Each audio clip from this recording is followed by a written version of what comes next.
We do touch on some heavy topics, and you can always check the description for more details on this episode. The Turtz podcast and content in this episode is presented solely for informational, educational, and entertainment purposes. Neither I nor my guests are healthcare or mental health care providers, and we are not licensed or authorized to provide professional medical advice. For more information, please see our policy at TURTZED.com.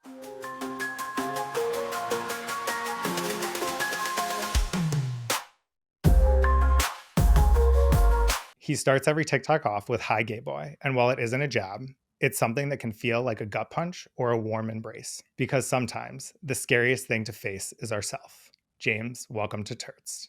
Thank you so much for having me. It is such a pleasure, and I am excited to dive into "Hi, gay boy" and all of the meaning behind it. And with every podcast, I like to start at the beginning. So let's start with, where did this come from? Where did this come from? Well, there's kind of a long story and a short story. I'll give you kind of like an in-between version of events. So I guess the long story is that I had a podcast during lockdown, and I recorded roughly about 60 episodes. And while I was making the podcast, I was actually in therapy for various reasons, because as we all know, therapy is a wonderful thing. And one of the things I was dealing with in therapy was gay shame. And it just became a topic that I was like super interested in for my own benefit, but also for the benefit of others. And I really felt empowered to sort of share my learnings with other people. At the same time, I was inviting people onto the podcast who had really interesting stories from the gay community. I had people coming out on the podcast. I had people reflecting on what it's like to grow up gay, etc., etc. And I realized that those podcasts and those stories outperformed everything else. So I kind of knew from a marketing and a strategy perspective, the LGBT space was super powerful. But there was something in that as well, which was, there's a real demand for this sort of content because, as we all know, growing up, it wasn't that long ago where it was illegal. We had no learnings. We had no sort of lessons on queer history, or even in sex ed, there was nothing taught about same-sex relationships, etc. And then I was making TikToks, and I was sort of growing my own personal brand. And one day I just decided to start a script with "Hey Gay Boy," which, to your point in your introduction, it was kind of a name that people would be called at school. So it had that sort of alarming, hooky nature to it. But equally, there is a comforting side to it. There is something around being spoken to and taking away that word, which was once weaponized, and owning it more, so it becomes more of a word of strength rather than an attack. And since then, it's just grown, and it's something that I'm really proud of. The community is absolutely, the words and the feedback that I get just like moves me to tears all the time, because it's having such an impact on people. And I'm just trying to be the person that I wish I had not that long ago, I guess. Well, I can definitely relate to that, because with this podcast, it all started with really wanting to create a space for my inner child, something that I wished I could have listened to, and conversations I wished I could have listened to in those moments. And when I think back to the first 4 episodes, which is my story, the response was overwhelmingly positive, and I was terrified because there were things that my mom and my brother didn't even know. And so I'd be curious, from that first video that you posted, what was the initial response like, and what was your reaction to it?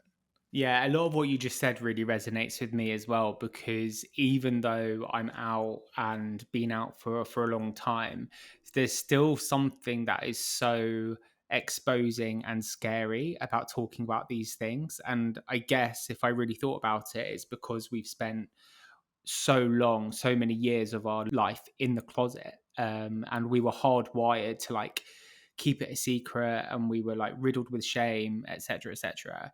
I think similar to you, I was very nervous, and it was a real sense of nervousness that I would be met with a lot of backlash and negativity. I thought there was going to be homophobia and trolling, and even on the gay side, I thought I was going to get lots of people that would say, get over it, like, why are you whinging, it's 2025, it's fine.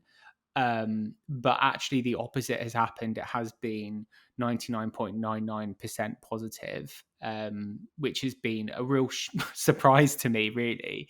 But do you know what's funny is that I actually started this whole thing on TikTok rather than Instagram. And it's a funny thing in like content creation, is that like Instagram feels so much more exposing because it's got like your friends and family and cousins and aunts and uncles, in a way that TikTok doesn't, because even though more people, at least more people used to be able to see TikToks, the same isn't for Instagram. I knew that if I post anything on Instagram, like very close friends and family would see it. And to me, that felt really scary. So it took me over a year before I started doing the Hey Gay Boy stuff on Instagram, because I was so scared of the backlash. So people see this really confident persona in me, and you know that is an image that I present. But I think, you know, when I speak to people like you and other content creators in this space as well, like, it is a really daunting, vulnerable thing that we all do to sort of show kind of our deepest, darkest thoughts and emotions and our stories, etc. So yes, to answer the question, the reaction was very positive. I just wish I had more courage earlier on reflection. Well, you had the courage because you did post it, and you posted it on TikTok. When you think back, you were very brave to people you didn't know. I'd be curious if you've looked back at why it took you so long to post on Instagram. I think it is that. I think, to your point, and I work in marketing, so I kind of have a good sense of how these platforms work. But there was something less exposing or daunting or scary about posting it on an algorithm that would arguably be seen to more strangers than to people I know. Even though both Instagram and TikTok are algorithmically driven, certainly now, I guess back in 2023 or whatever, when I first started it, it wasn't, the Instagram algorithm wasn't as powerful as it maybe is today. So yes, the interest-based stuff for TikTok or whatever, I just knew that I was speaking to people all over the world who are interested in LGBT issues. I knew that if I was posting it on Instagram, it would reach people much closer to home. And I guess there is a degree of shame, if I was to unpack it in a therapy session, there is something quite uncomfortable about knowing that friends and family would see it, and then I would have to have more conversations that I spent so many years running away from. And even now, you know, in my mid-30s, like, those sorts of conversations can be slightly uncomfortable. You just kind of just want to get on with life and create your content. But then, you know, I've had friends say like, oh, I didn't actually realize it was like that at school. And then you have to have another conversation, be like, well, yeah, it was, and let's talk about it, and what was your role in that? And it kind of each video leaves some kind of legacy and opens the door for more conversations, which I guess is the point. But yeah, it just took a while for me to lean into it, but now I'm fully there. What I love about the videos is that each video is anonymized and also feels personal, because it covers topics that, as a fellow gay man, I can relate to immediately, and also know there's a very high percentage chance that it's something that you have gone through personally as well. How do you decide what you feel comfortable sharing, and do you hold anything back? Yeah, it's a good question. I feel like you're calling me out on all my on the strategy, and this is something that is a live debate I'm having in my head, because all of the videos are written in second person. I'm talking to you, the viewer, you, the person who is going through the experience, and obviously I don't shy away from making it, you know, semi obvious that it's autobiographical as well. Like, all of these experiences come from a come from the heart, comes from a lived experience, if not my own, but definitely, or a conversation I've had or something very close to me. And of course, there is additional research that goes into a lot of the work as well. I'm very interested in psychology, and I read up on what people have written around gay shame and LGBT issues, etc., etc. But one of the things that in the content creation circles, one of the things that you're often told is that you've got to develop like a parasocial relationship with the audience, and the more human and vulnerable and authentic you can be, the more people will be magnetized towards you and be interested in you. And it's funny because I've positioned myself as someone who is slightly removed, James, from the conversation. I'm talking about you, the viewer, and your issues, and it's nothing really to do with me. I'm just saying you experienced this, you probably did this, and now you're feeling this, and maybe this is what you can do next. I follow lots of other people in this space, and I sometimes look at them with a lot of bitterness because I'm like, oh my God, why have they got double the amount of followers that I've got, or their engagement's so much stronger? And one of my theories, or one of the things I'm hypothesizing, is because they are showing up as authentically them. They're saying, I have an issue with gay shame. I shied away from X, Y, and Z. I this, I that. And for me, I've grappled with the idea of doing that. Firstly, that requires a whole level of courage, and I'm sure I could, maybe get there. I would like to think I can do that. There's nothing I'm like scared of. But the other thing is that I see myself as a content creator in the education space as well, but it's more a case of it's a style. If I'm honest, I haven't seen many other people do, other than like maybe some therapists. So yeah, that's where we're at. What's interesting to me is for my podcast, bring guests on that I relate to. Like I Yeah. pick guests based on videos that I see that trigger something in me. And so something that I struggle with as well is picking up the phone and talking in the first person. While I've done education and therapy and all of these other things to be able to educate people, I also find it much easier to open up in an episode where I let people ask me one question, or I share a little bit like I am now in conjunction to what you're sharing. And so there's an element removed where it's not about me, but my hope is that by sharing my story, or at least what I tell myself, is that now you're hearing two people say they've experienced something. And so it's something that I struggle with, not just in content creation, but even for solo episodes where there are so many stories that I could talk about and tell that I think would help people, and struggle because all of those have to be in the third person, Freudian slip, in the first person, and should not be in the third person, which they all end up being. And so I think that piece of it is very hard to break down because there's something so honest about the stories that you're telling, and it may be in the second person, right?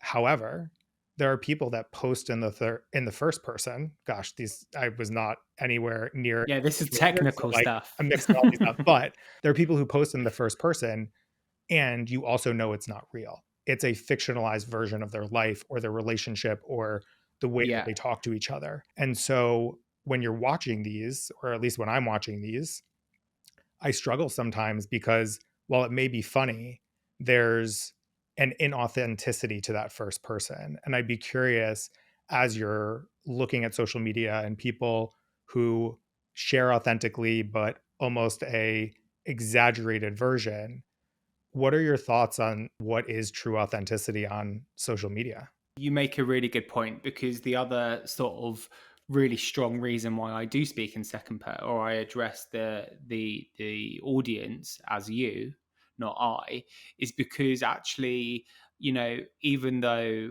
a lot of these topics are based on lived experience, I can't necessarily say that I've gone through every single one of them, and it would be inauthentic and disingenuous of me to say that I struggled with X, Y, and Z when I haven't. I have my own story to tell for sure. I had like really difficult coming out. I had terrible relationships. I self-sabotaged. I was riddled in shame. I got involved with all sorts of things that I shouldn't do, like nothing illegal, obviously, but just like, going to places and chasing guys and just like being an idiot, basically. But, there are themes that I can badge together and present a really compelling script. And I know that not every video will resonate with every single person, and that's not what it's intended to do. I know, for example, that when I talk about childhood and the wounded child and difficulty growing up, and that kind of content does really, really well. When I talk about intimacy and sex and attachment styles, that doesn't do as well, but I still think it's really important, so I still do it. This isn't kind of me chasing views or reach or followers or anything like that. It's just about getting a good spread of topics. But yeah, no, I totally agree. There is something I find so jarring about social media, and for what it's worth, I'm on the camp of I'm very pro social media. I know there's a lot of people that say like they're not. One of the things through doing all of this content is that I realized that social media can be super powerful when done well, when done authentically. My feed and the people I follow are really incredibly curated. Like, my For You page is just content I want to see. I don't get shown toxic stuff or things that can send me down into different holes that I don't want to be in. I get a lot of dogs, I get a lot of LGBT creators, I get baking sometimes, and there's the occasional like food stuff. But yeah, I'm not interested in the thirst traps and in the kind of topless, shirtless guys that are just constantly trying to sell you stuff. I find that incredibly disingenuous. But where was I going with that? Yeah, no, I think you can make social media work for you, and you can find the people that resonate with you authentically. You can be authentic. For so long, when I first got TikTok in lockdown in 2020, I think my first, video I made was like a dance routine, and it was me trying to be funny. And I've said before, like, I'm not a funny person. Like, I find it really difficult to be funny. Like, I feel like I'm witty and I can be sassy, but like, I'm not an entertainer. I've always been quite serious, and I like the deep topics, and I would much rather have a dinner party and see friends over a meal than to go clubbing. And it's just like the way I'm wired. And I and for so long I like kind of resented that about myself. I was like, why can't I, like, if I want to be a content creator, I'm gonna have to be funny, I'm gonna have to be entertaining, because again, that's one of the other things that people always tell you to be. But then I realized, through the podcast, when I was making my cut downs and my short form clips, the serious stuff was hitting really hard, and to your point around, being able to unpack really nuanced conversations in a podcast in a way that you can't do on your own is so true. My most successful video on TikTok was me with a podcast guest talking about how I was asking the question, but then I ended up talking, as I typically do, around taking a straight pill. Because I was like, I would never take a straight pill. No, sorry, I said I would take a straight pill because it's really shit being gay, etc., etc. And that was a response to that was part of the conversation that did really well, but it wasn't funny. It was a Zoom recording. It wasn't even like anything visually interesting either. Well, I'm glad you brought that up, because that was something that I wanted to ask you about, because I think that there is a misconception that saying I would want to take a straight pill means that you hold shame around being gay. And I think, to me, it's more like, yeah, I'd rather win a lottery than work for the next 20 years, 80 hours a week. Inherently, our lives are more difficult if we're gay. That is just where the world is in this moment. And I can understand why that video did so well, because it's saying the thing out loud that most people aren't willing to say, or think if they say it puts down being gay. But I think for me, when I watched it, you never said I would change my life, but in this imaginary world, it was just a whimsical, not whimsical, yeah, kind of whimsical way of saying it. Like Alice in Wonderland, you take the potion and you get, become smaller. Actually, it's the exact opposite of that. But the point is that when you take that pill, your life would be easier, not to diminish enjoying the life that you're living. And I'd be curious about the response to that video because it did do so well. What were the comments like and how did people respond? Yeah, so interestingly, that it was split. It was really split, almost down the middle. I think 50% of people were very much the same as you, which is like for sure. Like, why wouldn't you? It would make life so much more, straightforward and easier. And actually, as much as we talk about there being equality and there's been so much progress, we're not there. Like, we're not. And there is still homophobia pretty much everywhere. We're still in a position where people have to come out all the time, and kind of that, there's consequences to that. It's illegal in many countries. It's really difficult for gay men and women to have kids. There's tax issues, there's marriage issues.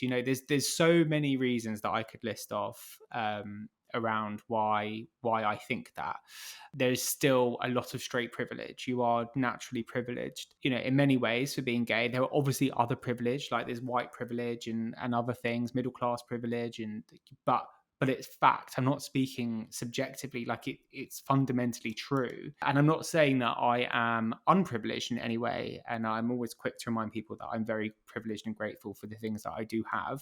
And then on the other side of the argument, there is, you were born this way, you should be proud, you need to represent the community, we're making progress and we need more voices, not less.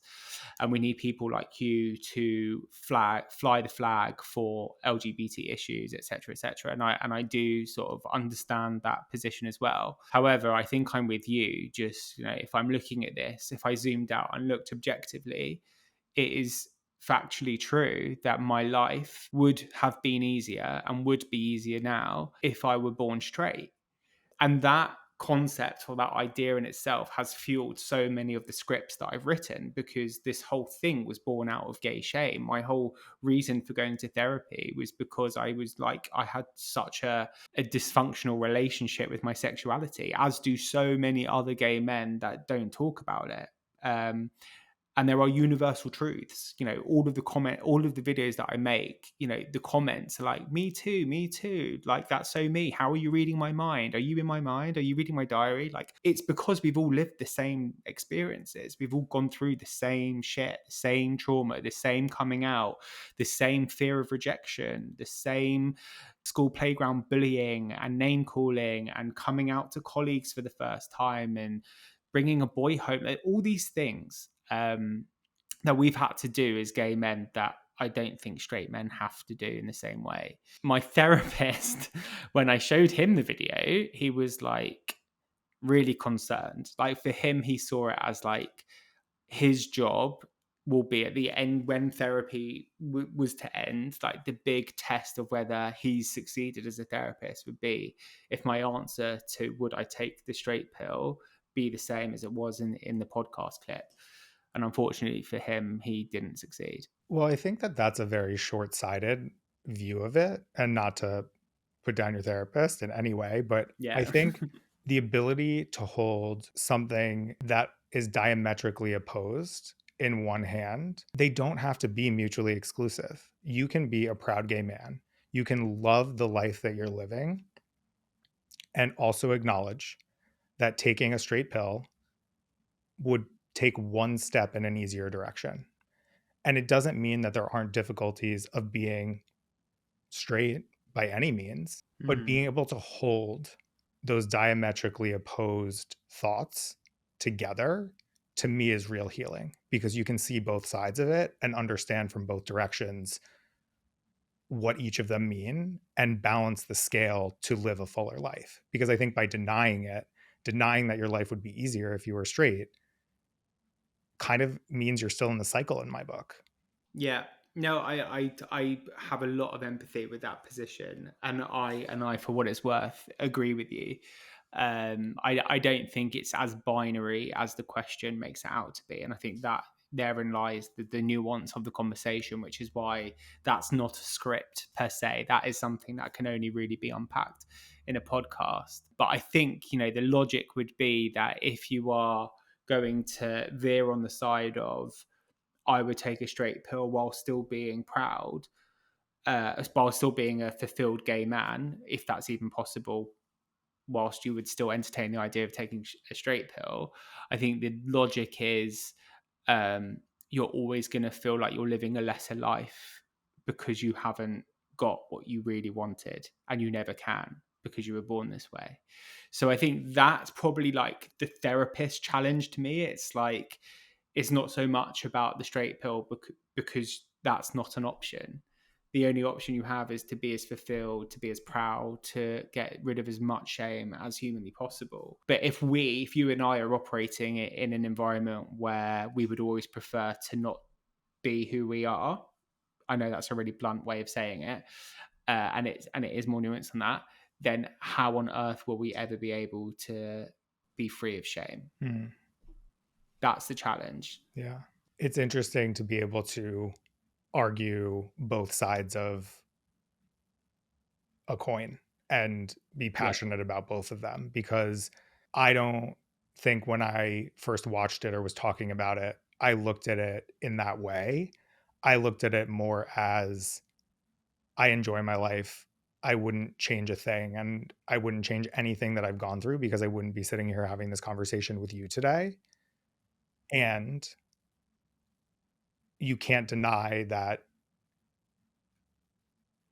if there was something to make your life easier, take the straight pill out of it.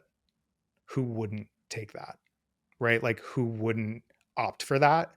And so I think it's interesting what a gray line there is and where that falls, because it's not black and white. And I think that, to me, is where we are as a society across the world, where you're A or you're B, and there's no in between. And I think what makes a society is that gray space and being seen for your individuality. And you actually mentioned making a dance video, or people, look at your content as very deep and thought provoking versus a thirst trap. And I'd be curious what you think the difference is between being visible and being seen in that context. I've heard people talk about this in many different ways. I think one of my favorite metaphors is seeing content as like, you can compare it to food. And there are content creators who will chase virality, and they'll do that by presenting themselves almost like a sugar kick. So there'll be a thirst trap. It will be fast paced. It will be super engaging. It'll be funny. It'll be very shareable, but also very disposable. And those content creators are huge, and rightfully so. They're super talented, very entertaining, very engaging. But then you've got the other side of it, which is like content that is nutritious, content that feeds your soul, content that you want to sort of learn from. And I would say I'm very much firmly in that camp. And my videos are, for all intents and purposes, incredibly boring, at least visually boring. It's set up like a podcast in that educational context. I could easily go and record my and I'm really into filmmaking as well, and I love production, and I work in marketing, like I say, so I'm definitely like interested in visual storytelling. But I realized quite quickly that to be seen and to be really heard, it's just me and my voice. It's me and the podcast mic talking to a camera, making eye contact, and building a relationship with the viewer. I'm not interested in kind of quick hits and dopamine hits of me jumping, into a pool, or in the gym, or in me doing silly things. Even though I fully know that would perform quite well, it's just not going to land the same. For me and my personal brand and kind of how I want to position myself to an audience, it's just always made sense to me that I want to just sit in front of a camera and talk, because it's all about the conversation and the words, and not all the shiny stuff that goes on around it. It's interesting when people talk about virality, and I mentioned this in another podcast, we often forget that viral means a bad thing. Like, when you have a viral infection, it is a negative thing that you need to break down and remove from your body. And so in the context of social media, if you look at it from that health perspective, these deeper doses of healthy conversations that go beyond a quick 15-second dopamine hit as you're scrolling, it's really hard to grab people's attention, because I think it goes back to what you said earlier. The things that people hold shame around, they are going on these platforms to escape that. And so when we're having this conversation, this is the most meaningful part of all of the work that I do. And it is by far the least income producing, but I would never give it up, because in these moments, I know that if one person listens to this conversation between us or sees a clip that can make them think differently in a way that allows them to shift the course of their life, to me, that's worth it. And that's what it's like to go to the gym consistently, to eat healthy, to make healthier decisions. And that is harder to do. And also, there's a place for it. Like, do not get me wrong. Is content that I love. Like, I loved watching Dancing with the Stars this week, and seeing the thirst traps on Dancing with the Stars. Like, it made me laugh. It made me gasp. Like, it was fantastic, and it brought me joy. And also, in that sweet dessert moment, you also have to remember that there's a healthy balance to it. And so I think, to kind of almost go back to what we were saying before, like, it's not always black and white, and there's a reason we make this content. And also, there is a place for that. But when we lose sight of the fact that not everything you see on social media is real, but these conversations and the words that we are having are, those are two very different things, because these are our lived experiences. And I think people can relate a lot more to that than a staged fight between two people that, yes, is arguably funny if it was on a sitcom. But I always watch it and wonder, well, is that the dynamic of your actual relationship? And you're putting it on display in an exaggerated way because it's the way that you are coping. Now, that's very judgmental on my part, but in humor, there's always a sense of truth. And it makes me sad sometimes to watch that and think, wow, like, this really puts the other person down in that context.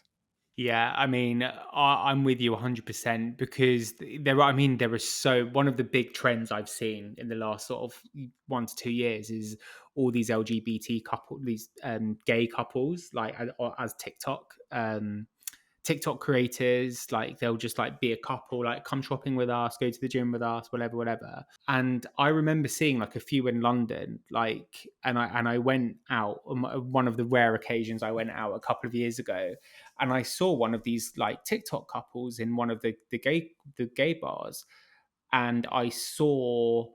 And this is going to sound incredibly judgy, and I don't mean it to be, but you'll see what I mean in a sec. Is I saw one of the guys kissing someone else. And I was like, oh, they're in an open relationship. That's not the part that they show on TikTok. And that was the difference between being visible and being seen. And, I feel like actually I felt a bit lied to. I was like, I wish people knew that, because they present themselves as being madly, truly, deeply in love. And I'm not for a second saying people in open relationships can't be, but I'm saying there's a part of their lives that they have kept hidden, and it is curated.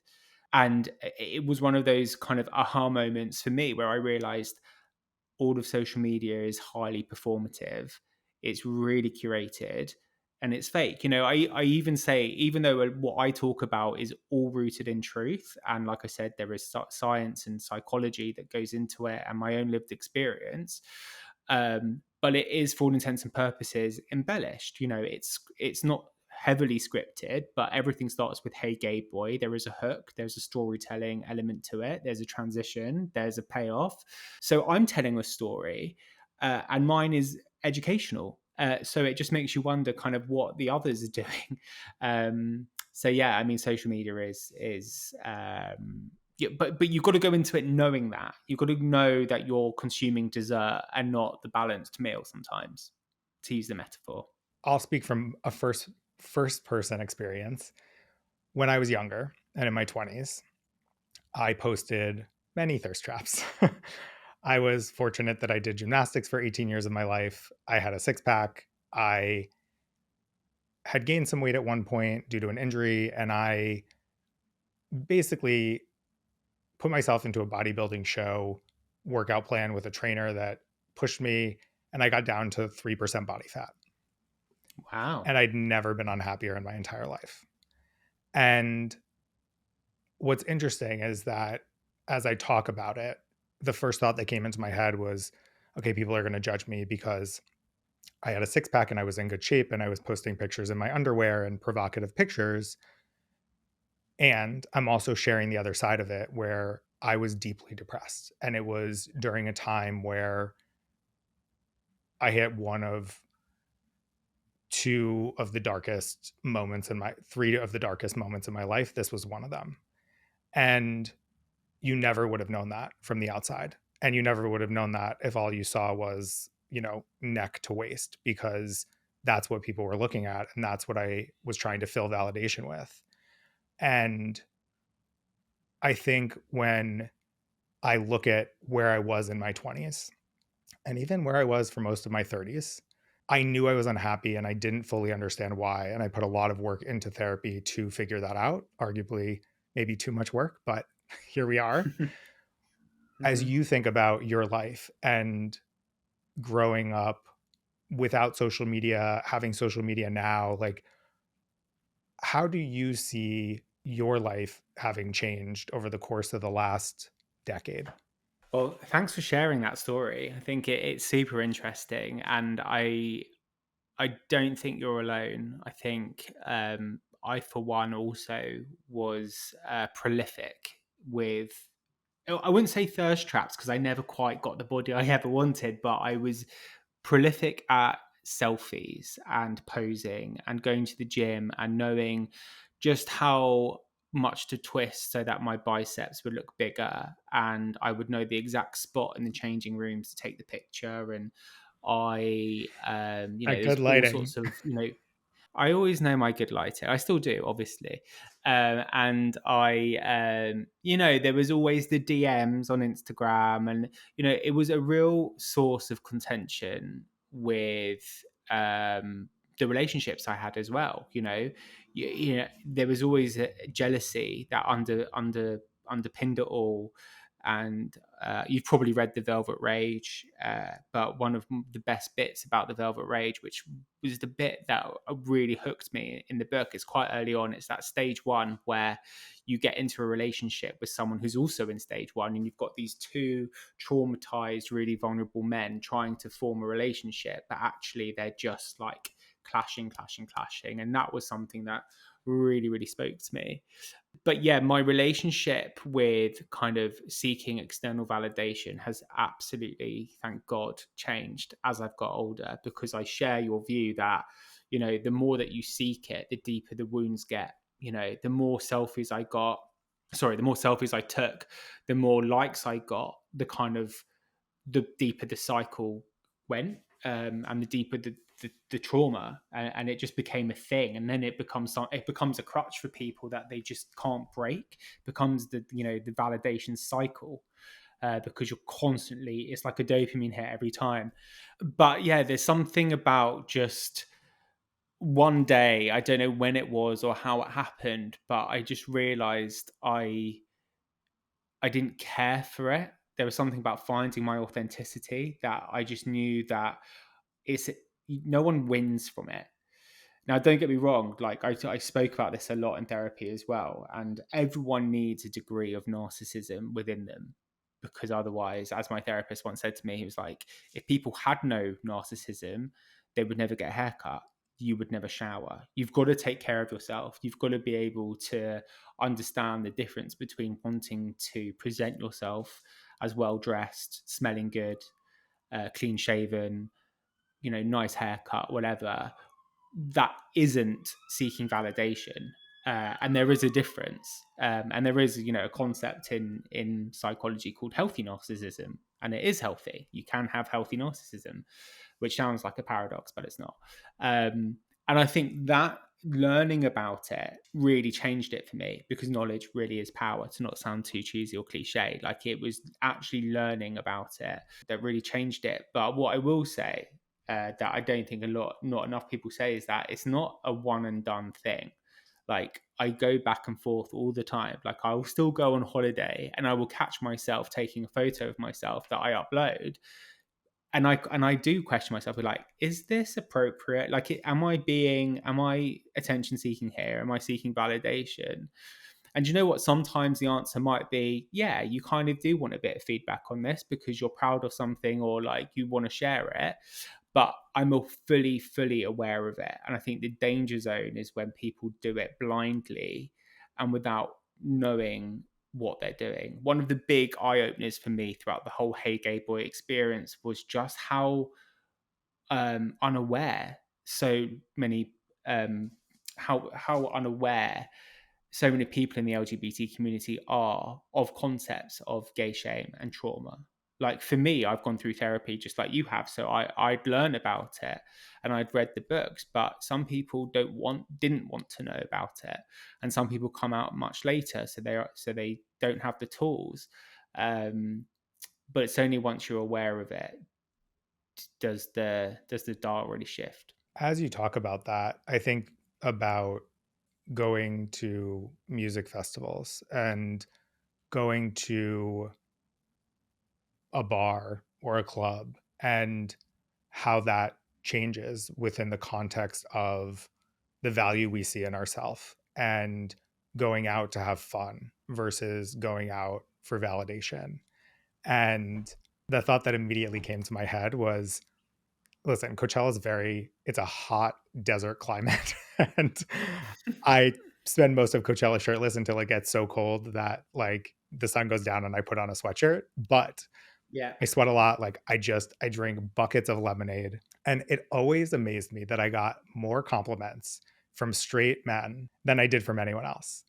And what's interesting about that, and the reason I bring it up is because I think at a certain point in my life, going to those music festivals, there was a feeling of like, that would validate me if another gay man said, you know, you look great or found me attractive.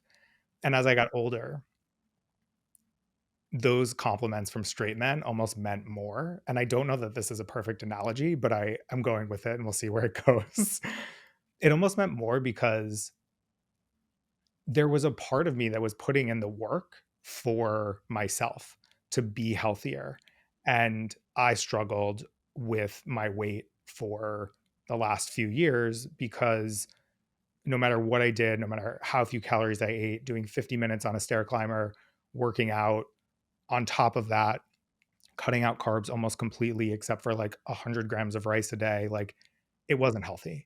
But I did it because I felt swollen and I felt like I wasn't in my own body and I wasn't listening to myself. And over the course of the last year, I spent a lot of time focusing on my health and figured out that there was a lot of inflammation in my body and there's nothing I could have done from a workout or food standpoint to ever get back to what I deemed was feeling like I was in my own skin.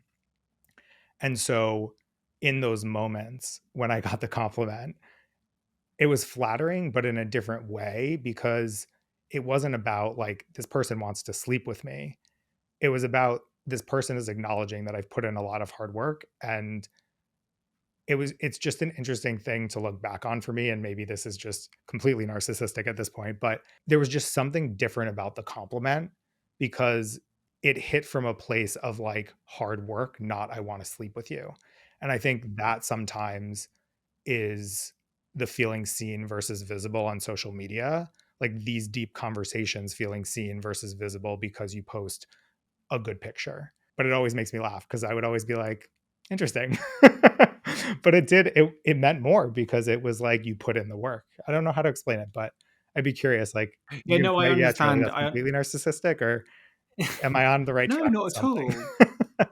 Yeah, no, I hear you. I feel like, at the end of the day, if you're putting in a lot, it's the same, I don't have to post anything on social media, but ultimately there is a feedback loop that is required for me to keep going. Even today I posted about some of the messages that I've received in the DMs as a way of not, and I published them not because I wanted the validation, but because it's part of the process of continuous improvement. And James Clear talks about it in Atomic Habits. If you're trying to create a good habit or any habit, there is a feedback loop required for you to keep building it. And receiving compliments for how aesthetically good you look is, I think, healthy. I think where it's unhealthy, and you've already touched on it, is like gay men are prolific at, you know, the fire emojis and liking everything. And, we all know that when, you know, this is such a generalization and borderline a judgment, but I'll say it anyway.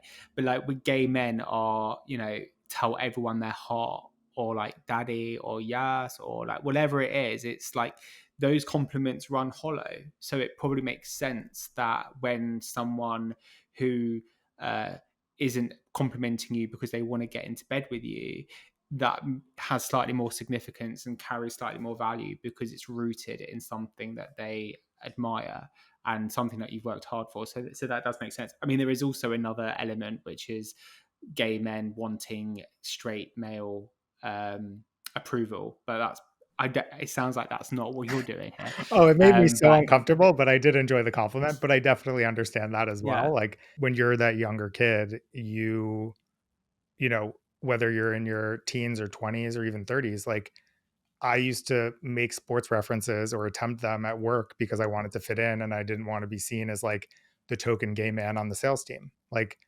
I would do that all the yeah, time and I fumbled them yeah, many times. But the sad part was I was doing it to try to fit in. And the only thing that it did was make me feel more alone. And so I do admit that there is the other side of that. Like I wanted to fit in. Like I didn't want being gay to hinder my ability to be a top salesperson. yeah. Or general perceptions of you, for sure. I mean, even it's taken me well into my 30s for me to get comfortable when someone asks me what sports team I support, for me to say I don't follow it. I don't support any team. And there is a bit of like an awkward silence afterwards. Normally they say, "Oh, good for you. They're all crap anyway," or they're all like. But yeah, I mean, but I'm kind of the fuck it mentality at the moment. What do you think the younger version of yourself would say seeing this version of yourself? The younger version of me would be shocked but not surprised. I think he would be proud for really having the courage to shout. The very young child, like in the formative years before society got to me, I was a performer. I was, you know, extroverted. I loved the stage. I loved the microphone. I liked attention. I've always been very psychologically aware and aware of my surroundings, and I think that's actually something that a lot of gay men have. I think we're kind of wired to be hyper vigilant. Um, so I think he would be shocked because of how far it's gone and how resilient and how I've persevered. I don't think he'd be surprised because it was always in my blood to be a fighter. um there were some dark times, you know, some really really dark times. I think, you know, you've really touched on it. I think the 20s in particular are really tough for gay men. You know, you come out maybe late teens, maybe early 20s, and then you're so far behind like your peers. You're catching up, you're making silly decisions. And I think I was at my lowest throughout my 20s. um and there was a time where I would never have dreamt of going on a podcast and talking about being gay. In fact, I remember the first time I was asked to do it was during when I was recording podcasts. I kind of let it slip that I was gay or whatever. And someone asked me to do an Instagram live with them, which was a thing during lockdown. And I spoke on the Instagram live about my experience growing up, and I had to go on a 3-hour walk afterwards just to calm my nervous system down because I was just so overwhelmed with like talking about it publicly. And that was like, I was 28. No, sorry, I was like 30, 31. But, you know, one of the lessons, the big lessons here is that, you know, it gets easier. Like it really does. The more you talk about it, the more that you can vocalize your feelings, your thoughts, like you build resilience and you build a sense of self that even the younger version of you won't even recognize. So that was a really long-winded answer of saying shocked but not surprised. It was a beautiful answer. And I can relate to so much of that because there is a different version of me. And I know I can picture that version of me in my mind where it was like kindergarten and I was running onto the playground and having fun and laughing. And when I think about what I want my life to look like and what I want to present to the world, it's that person. And while I've worked hard to understand my trauma and the things that I've been through and my part in them as well, I now hold that as the North Star. Like I hold that version of myself before society got to me as the pinnacle of what I'm trying to get to, whether it's on a podcast, whether it's recording on social media, or whether it's in person.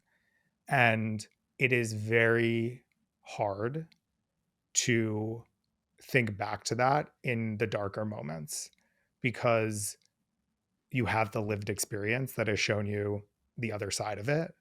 And also, there's nothing better than that joy of just being free and laughing and having fun.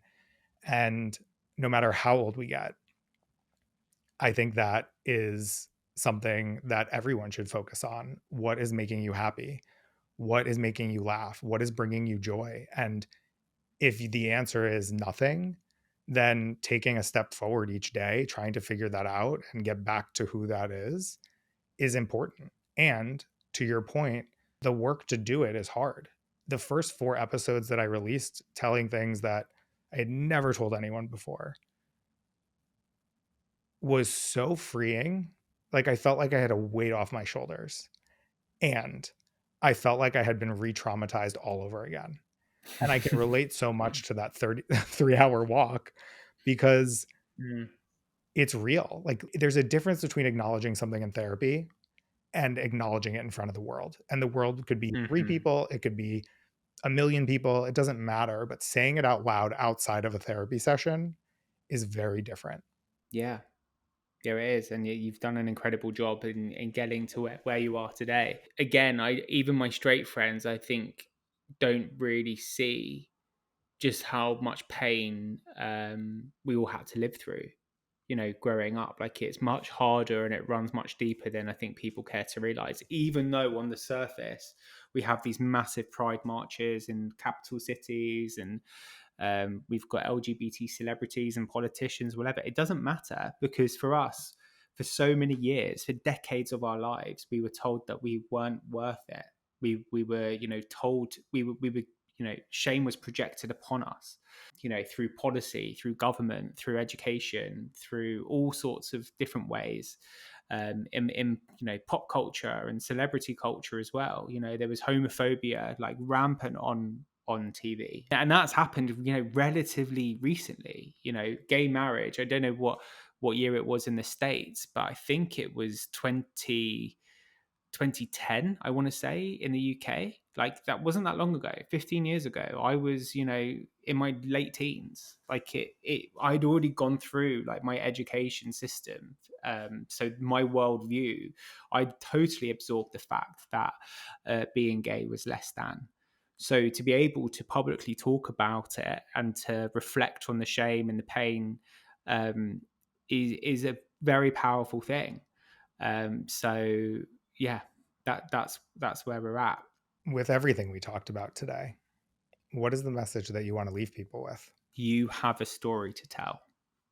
I think so many people have a wrong view that they're not good enough to tell a story. There's nothing special about them. They haven't lived through anything, or they haven't started a business or started a podcast. But everyone has a really interesting and very unique story. And people will remember you for what you share, not for what you know. And the more we share, the more it actually connects us. And the more it will help you as well, because I feel like you can read all the books and be the smartest person. There's lots about sort of the LGBT world that I don't know. I'm not an advocate. I don't sort of lobby politicians or any of that, and there are amazing people that do. I don't pretend that I'm sort of up to date on all the kind of the law and stuff like that, but I share my story, and I know through sharing my story it has unlocked a lot of feelings and emotions in other people, and it's allowed even more stories to be told, and that can only be a good thing for me and for the wider community. In that same sentiment, What is something that someone told you that has impacted your life and you'll never forget? What someone told me that I remember, will always remember, and it links back to what we were just talking about, is that the wounded child will love to run the show. So whenever I'm responding or reacting to something, I always ask myself, like, what need is not being met here? Like, how am I feeling? And it was a weird concept to me to get my head around when I first started learning about it, but it comes up pretty much every day. Like, if someone doesn't reply to my WhatsApp, or if I'm not invited to a dinner that I see all my friends are at on Instagram, or if one of my things don't do well on Instagram and I have some sort of weird reaction, I like ask myself, is like, why is that? Like, what is this emotion that I'm feeling? Is it rejection? Is it because you're feeling excluded? Why do you feel excluded? And like, even just creating that mental picture of you and your younger child, and like putting your arm around him, being like, it's fine, you can breathe now, it's cool, go to sleep, or go and do something, go for a walk, go for a run, like look after yourself, I think is a really powerful tool that I've adopted into my 30s that I wish I had 10 years ago. One, that is an incredible thing for people to take away from today's podcast as well. And getting to that place means that you have put in a tremendous amount of work. I say that from the standpoint of feeling similarly and looking at things similarly, and also knowing how much work I had to put in to get to that point, and how many times I wanted to give up and just say, okay, well, I guess this is as good as it's going to get.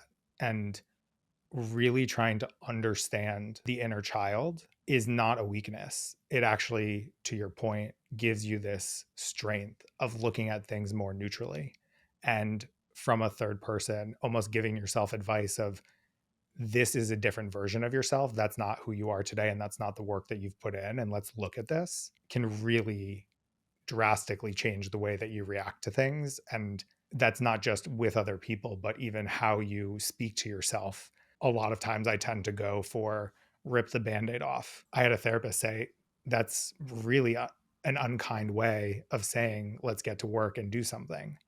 And I never thought about it that way. And I used to say that all the time. I'll just rip the band-aid off. But it is unkind. Like, if you think about what that actually is, it's not like, let's get it done. It's, let's cause you pain quickly and get it over with. And so I think being able to look at it from that perspective is unbelievable. And I wish that more people, I hope that more people actually put in the work to be able to look at it from that perspective. Yeah, well, thank you for your kind words. And, yeah, a lot of work has gone into it. And it became something that I put off for so many years. I think we all know early on that we all need to go to therapy, but we only actually do it when we're fully ripe. But even going to therapy and having a therapist is an incredible privilege. Yep. And one of my big things about the whole Hey Gay Boy thing is that I hope that I can be part of someone's healing journey, and podcasts like this and you yourself are also like a shining light on helping people on their healing journey as well, because it's not always about sitting in a therapy room. It's about taking part in conversations and learning and educating yourself. I think so much of the work that I did or have done and still doing happens outside of the therapy room. It's a forever thing. It never ends, for sure. Yeah. Now is the part where we turn the tables and you can ask me any question you want. What's a belief you had to let go of in order to become who you are today? And what did it open up for you once you did? When I was in my early 20s, there was a country music song, and I'm blanking on who it's by, but it's called Hard to Love. And I think that for most of my life, whether it was friendships or from a parent or work or anything, I felt like I was a problem. I was a difficulty. I was hard to love. And it is very easy to go back to that headspace and prove to myself that I'm hard to love and that I'm difficult and that I am not worthy of love. And putting in the work and reminding myself that there were two people in those situations, that there's context that I didn't understand at 8 or 12 or 15 or even in my 20s, that I now can look back on and understand that it wasn't just me. And my reactivity came from protection, and my reactivity came from fighting back and knowing that something was wrong, but not understanding it. And to this day, the songs that get me hyped up are the ones that are like, just burn it all down. And the songs that make me the saddest are the ones that are like Hard to Love, because it encapsulates on both sides what I'm feeling, where I want to burn it all down and prove that I'm not that person. And I never was that person to begin with. And I should never have had to wear that label, because it wasn't me that was causing the problem.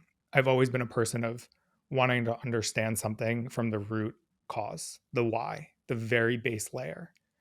And I think that stems from feeling like I was always told I was the problem, that I was the root cause of everything, when in fact, I was the reaction to the root cause.